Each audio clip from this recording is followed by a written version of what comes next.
자, 오늘은 라우디게아 교회를 향하여 주시는 주님의 말씀입니다. 지금까지 7교회를 향하여 주시는 말씀들을 묵상해 오고 있습니다. 거기에 반복되는 표현이 있죠. 단순히 무슨 교회의 사자에게 편지하라. 성령이 교회들에게 하시는 말씀을 들어라. 이기는 자에게는 어떻게 해줄 것이다. 자, 이런 대목만 보지 마시고 뭔가 우리들의 마음에 걸리는 부분이 있었으면 좋겠습니다. 저는 이번에 요한계시록 말씀 묵상을 하면서 2장과 3장 말씀에 주님께서 7교회를 향하여 주시는 말씀을 읽으면서 마음에 걸린 부분이 있었는데요. 그 부분은 다름 아닌 내가 아노라 라고 말씀하시는 부분입니다. 내가 네 행위를 아노라. 내가 네 믿음을 아노라. 내가 너를 아노라. 네 마음도 알고 생각도 알고 어떻게 행동했는지도 알고 뭐라고 말했는지도 알고 너를 둘러싸고 있는 상황이 어떠한지도 안다. 니네 동네 총독이 살고 있지? 황제 숭배를 강요하고 있지? 니네 교회 유대인들이 찾아왔었지? 그래가지고 아주 괴로웠었지? 너희들 가난하지? 너희들 배고프지? 너희들 피눈물 나지? 그거 내가 다 알아. 라고 말씀하시는 내가 안다라는 표현이 저는 마음에 걸렸습니다. 그 나머지 말씀도 물론 소중한 주님의 말씀이고 우리가 놓쳐서는 안 되는 말씀이지만 특히 내가 너를 아노라 라고 말씀해 저는 이렇게 계속 그 부분이 눈이 가고 눈을 감아도 마음속으로 주님의 음성이 들리는 듯한 느낌입니다. 주님께서는 그렇게 그 교회와 성도들의 형편을 자세히 알고 계시고 그리고 주어지는 말씀을 보면 그 상황에 맞게 주시는 말씀들이라는 것을 느낄 수 있습니다. 라우디게아 교회의 사자에게 편지하라. 아멘이시요 충성되고 참된 증인이시요 창조의 근본이신 분이 말씀하시네. 이분이 바로 우리가 사랑하는 예수 그리스도시죠. 그분은 충성되고 참된 증인이시랍니다. 자, 이런 말씀, 예수님을 이렇게 설명하는 여러 가지 표현이 있겠지만 이런 표현으로 주님을 소개하는 것은 바로 라우디게아 교회의 현실을 빗대기 위해서 이렇게 말씀하시는 것이다 라고 우리가 생각해 볼 수 있을 것입니다. 다시 말해 라우디게아 교회는 충성되고 참된 증인으로서의 사명을 잘 감당하지 못하고 있다. 너희들이 주님이라고 부르는 예수님을 봐라. 그분은 혼자였고 너희들보다 더 가난했고 너희들보다 더 약한 분이었지만 그분은 충성되셨다. 그분은 참된 증인으로 사셨다. 이런 주님의 모습을 통해서 우리 자신을 돌아보고 아이고 내가 아직도 모자라구나. 내가 더 주님을 닮아야 되는데 나도 주님처럼 충성스러운 일꾼이 되어야 되는데 내가 너무 부족했구나 라고 스스로 느낄 수 있어야 됩니다. 옛말에 도둑이 제발 저린다는 말이 있습니다. 자기가 화분을 깨트렸는데 그 화분을 좋아하던 엄마가 친구하고 자기 집에 있는 화분 자랑하는 얘기를 듣습니다. 엄마는 내가 화분을 깬 것도 모릅니다. 그런데도 불구하고 도둑이 제발 저린다고 양심에 찔려서 불편한 기색을 하며 도망갑니다. 그렇게 자신에 해당되는 이야기를 듣기만 해도 자기 양심의 가책을 느끼게 되는 것, 그런 것들을 도둑이 제발 저린다. 그런 이제 속담과 격언으로 표현을 하는데요. 주님 앞에 충성스럽고 참된 증인으로 살지 못했던 라우디게아 교인들은 주님께서 충성되고 참된 증인이시라는 표현만 들어도 아이고 주님 죄송합니다. 그렇게 느끼고 회개해야 되는 것입니다. 회개는 빠를수록 좋습니다. 우리가 잘 아는 것처럼 다윗이 하나님 앞에 범죄했습니다. 간음죄와 살인죄를 저질렀습니다. 그런데도 불구하고 뻔뻔하게 그냥 잊어먹고 살고 있습니다. 스스로 느끼고 회개할 수 있는 충분한 시간을 주셨지만 회개하지 않았습니다. 하나님께서는 다윗을 사랑하셨고 그가 회개하기를 바라셨기 때문에 선지자 나단을 보내셨습니다. 나단이 비유의 이야기로 이야기를 시작했습니다. 그 이야기는 바로 다윗 왕의 이야기였습니다. 그 이야기를 들으면서 다윗이 스스로 느끼기를 어쩌면 선지자는 바랬고 하나님도 바라셨을 것입니다. 그런데 다윗은 전혀 느끼지 못합니다. 그 비유의 이야기를 들으면서 그것이 자신을 향한 이야기인지 깨닫지 못합니다. 오히려 성을 냅니다. 그 나쁜 놈은 죽어야 할 것입니다. 선지자가 어쩔 수 없이 이야기를 합니다. 그 이야기는 바로 너의 이야기입니다. 하나님께서 너에게 모든 것을 다 주셨는데 어찌 욕심을 내고 간음을 하고 살인을 했습니까? 그때 다윗은 뒤늦게 무릎을 꿇었습니다. 아, 내가 하나님 앞에 범죄하였도다. 뒤늦게 깨닫고 뒤늦게 회개했습니다. 회개는 빠를수록 좋습니다. 말씀을 읽으면서 충성되고 참된 증리신 예수 그리스도, 아이고 주님 죄송합니다. 이렇게 마음속에 부끄러운 마음과 죄송한 마음이 떠오를 때 그 사람을 깨어있는 성도, 살아있는 성도, 진실한 성도라고 할 수 있을 것입니다. 자, 그런 예수님께서 말씀하십니다. 라우디게아 교회도 4대 교회와 마찬가지로 칭찬을 듣지 못하고 책망만 듣습니다. 안타깝죠. 칭찬을 듣지 못하고 책망만 듣고 하는 성도가 어디 있겠습니까? 많은 그런 경우도 있습니다. 그러나 책망만 들었다고 주님께서 나를 미워하신다, 나를 버리셨다라고 생각하지 않으시기 바랍니다. 그건 마귀가 주는 거짓말이고 주님께서는 우리를 사랑하시기 때문에 책망하시는 것입니다. 우리를 회개하게 만드시고 깨닫고 뉘우치고 돌이키게 만드시는 것은 사랑이지 버리시는 것이 아닙니다. 버리는 자에게는 책망하지 않습니다. 너 어차피 멸망에 죽을 놈인데 뭐하러 가르쳐줘? 뭐하러 회개할 수 있는 기회를 줘? 너 그대로 망해라. 그대로 망해버리기를 바라신다면 이런 책망의 말씀을 주지 않을 겁니다. 세상에서도 그렇지 않습니까? 싫은 소리를 해야 하는 상황이 있습니다. 야, 네가 가서 얘기를 해줘. 야, 네가 가서 얘기를 해줘. 서로 안 하려고 그럽니다. 왜? 싫은 소리를 하면 고마운 줄 모르고 미워합니다. 고마운 줄 모르고 충고를 해주고 야단치면 아이고 야단쳐서 정신 차리게 해주셔서 고맙습니다.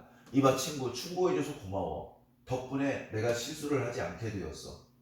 이렇게 반응을 보이는 사람은 드물어요. 대부분 야, 너만 잘났냐? 너만 똑똑해?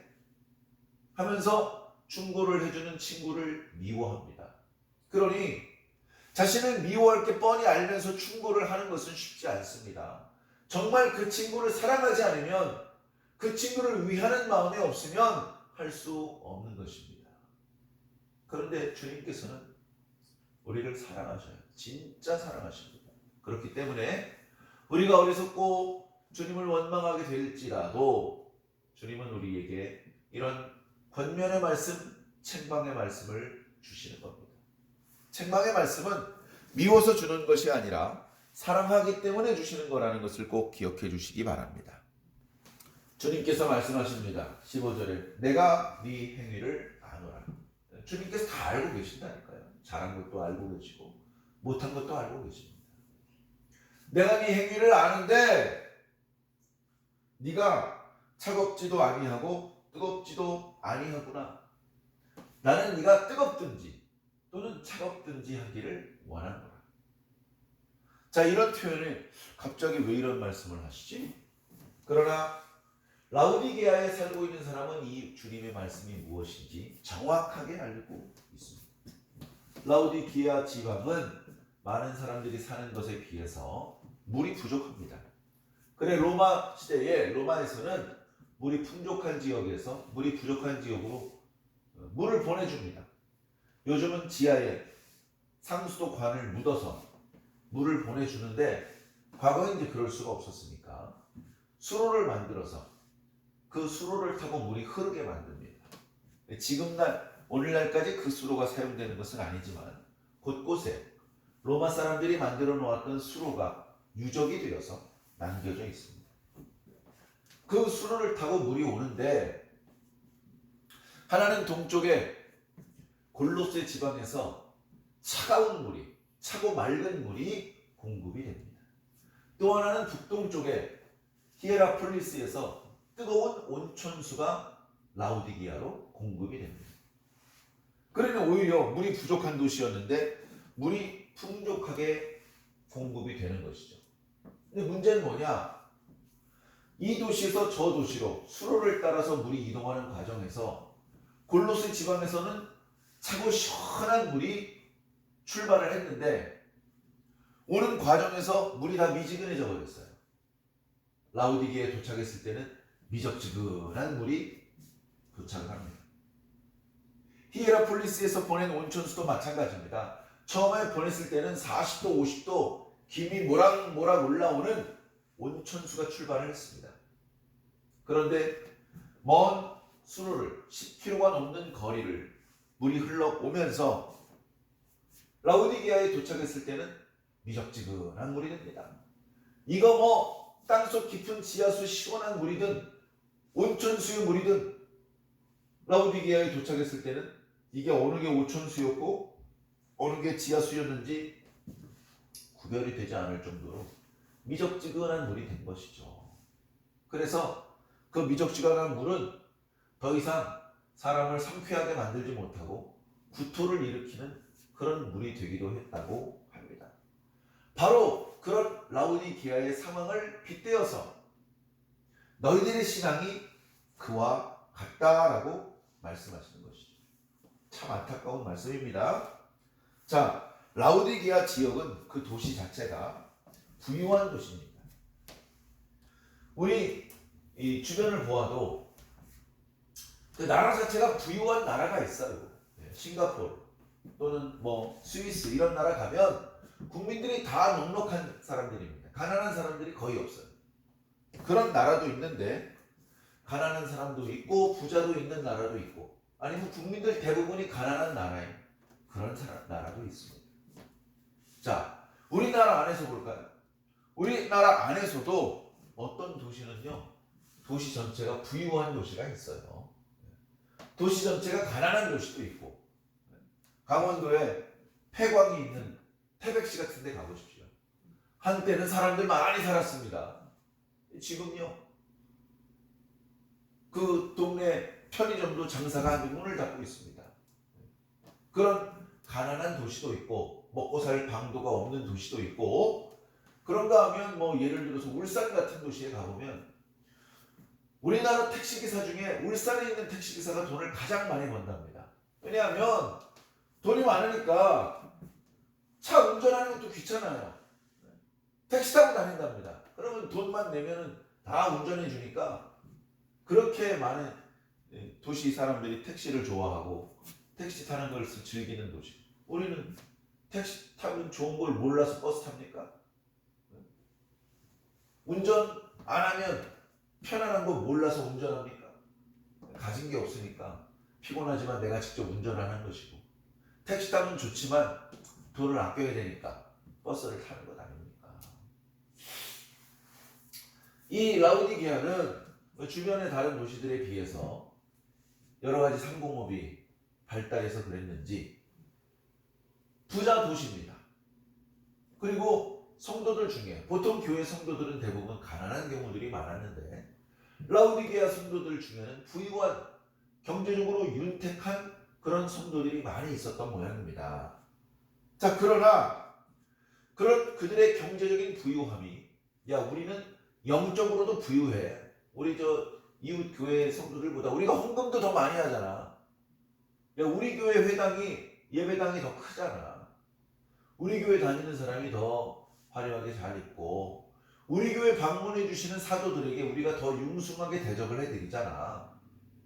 자기들이 잘하고 있는 거라고만 생각을 하는 겁니다. 자, 그런데 그것은 정확하지 않죠. 사람의 평가와 판단은 사람들끼리는 통할지 모르지만 주님께는 안 통합니다.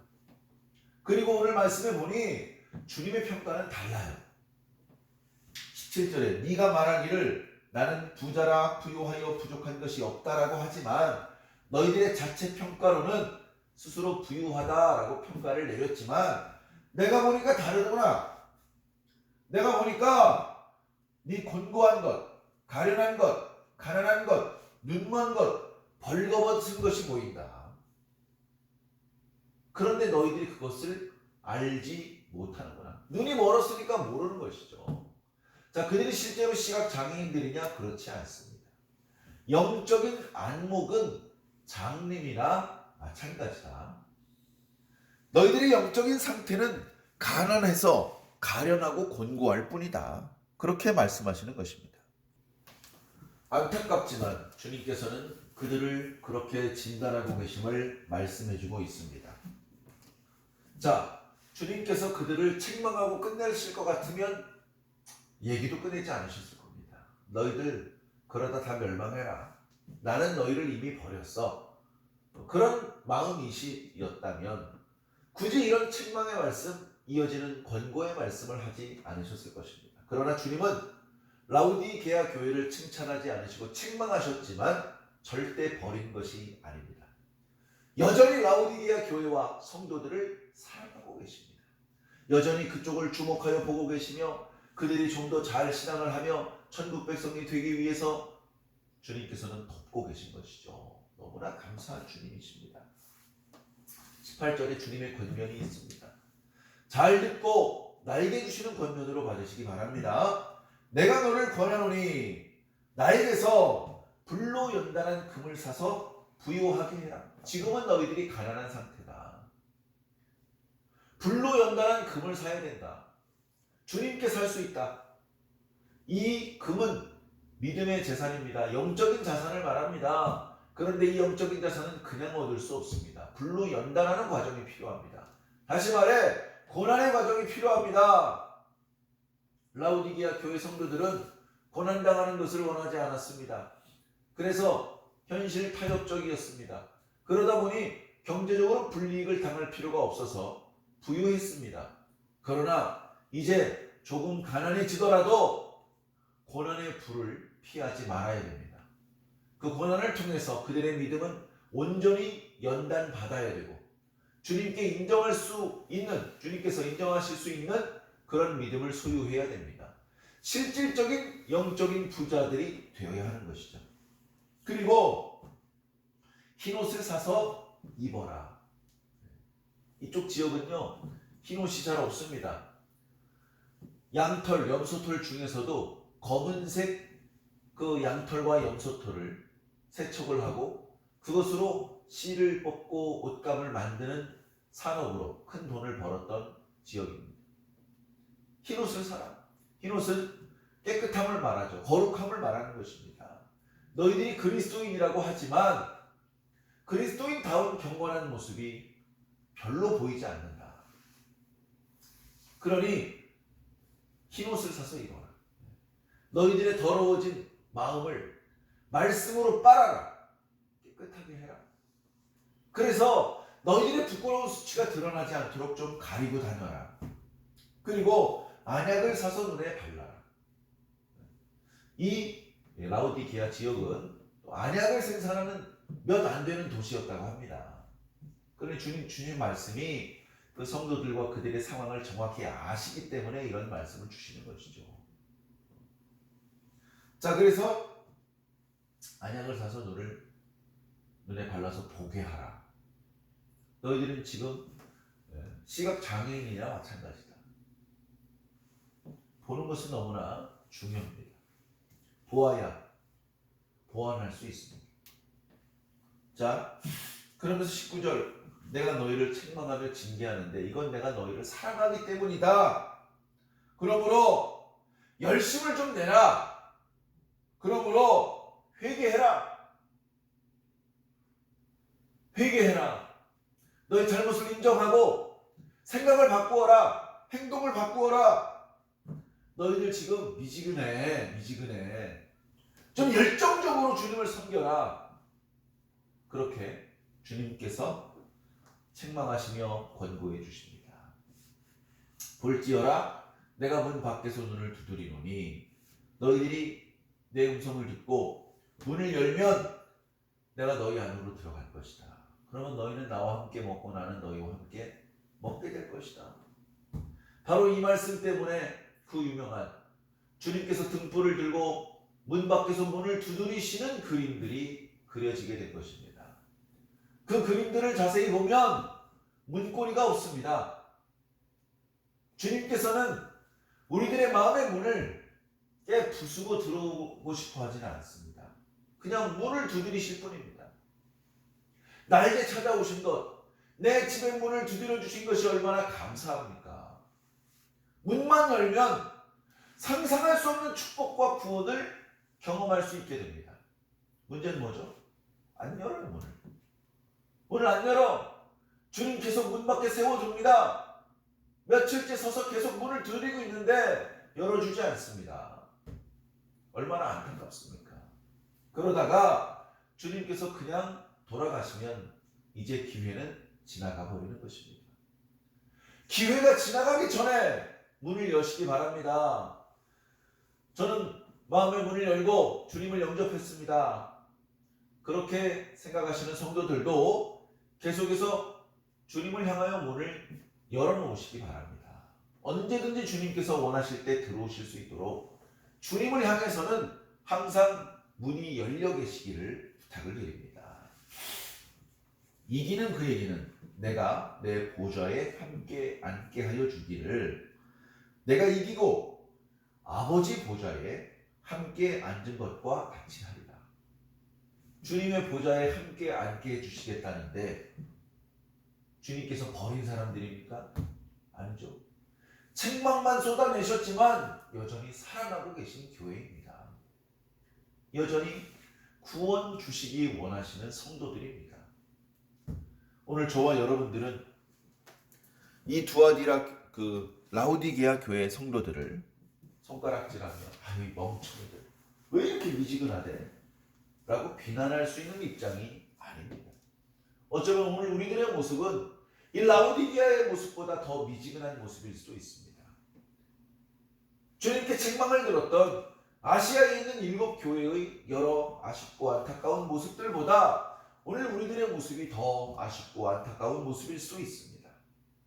겸손하게 말씀을 보셔야 되고 자기 자신을 돌아볼 때에는 꼼꼼하게, 세밀하게, 엄밀하게 살펴야 할 것입니다.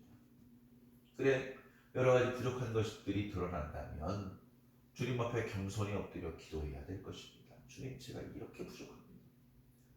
이렇게 부족한 저희를 사랑해 주시니 감사합니다.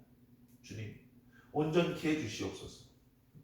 더러워진 부분은 깨끗하게 해주시고 다친 부분은 치료해 주시고 부족한 부분은 채워주시고 약한 부분은 강하게 하시고 어리석은 부분은 지혜롭게 해주셔서 더 온전한 성도로 더 온전한 교회로 세워주시옵소서. 그렇게 주님께 날마다 기도해야 되지 않겠습니까? 부족한 것이 없는 성도, 부족한 것이 없는 교회가 어디 있습니까? 늘 겸손히 주의 이름을 부르며 주님의 권면을 들으시고 계속해서 자기 자신을 가다듬는 가운데 이제는 주님께 칭찬만 듣는 교회와 성도가 꼭 되시기를 예수님 이름으로 간절히 축원합니다.